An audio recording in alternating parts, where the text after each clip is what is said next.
Je m'appelle Guilain, j'ai 20 ans, j'étudie donc à l'école en informatique électronique de l'ISEN Toulon.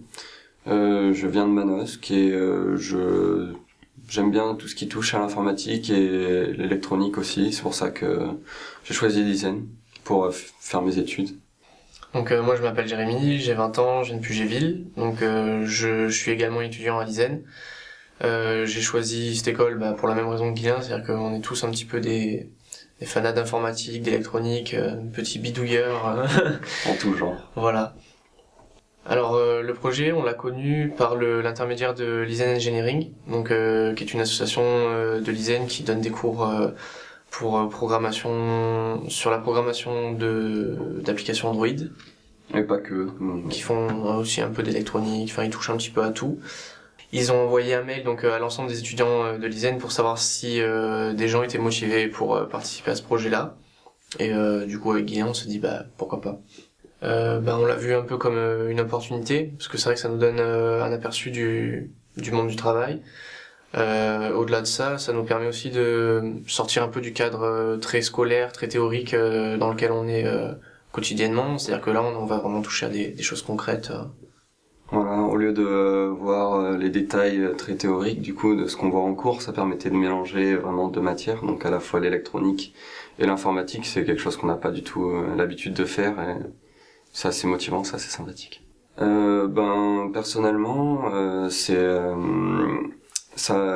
projet, je l'ai tout de suite vu comme une chance pour permettre de faire quelques idées que j'avais dans le recoin de ma tête.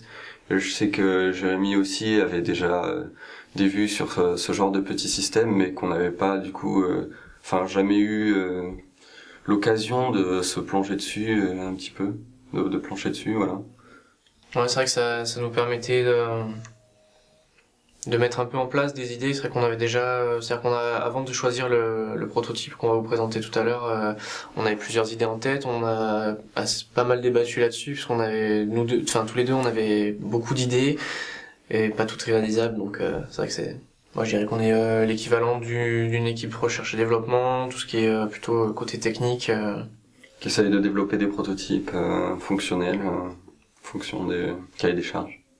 Alors en fait c'est une station qu'on relie en Bluetooth au téléphone, qui fonctionnera donc par le biais d'une application.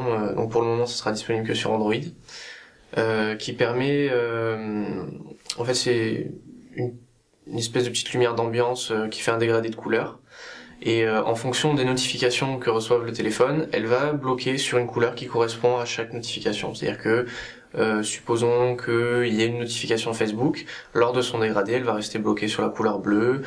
Pour les SMS, on a choisi le vert, etc. Enfin, après, ça reste au choix de l'utilisateur, puisque ça restera entièrement reprogrammable. D'accord. Voilà, l'idée c'est un petit système qu'on va essayer de faire un petit peu design, qui se mettra sur un meuble chez vous, et qui vous avertira par un son et en faisant une couleur particulière à chaque fois que vous avez une application qui envoie une notification.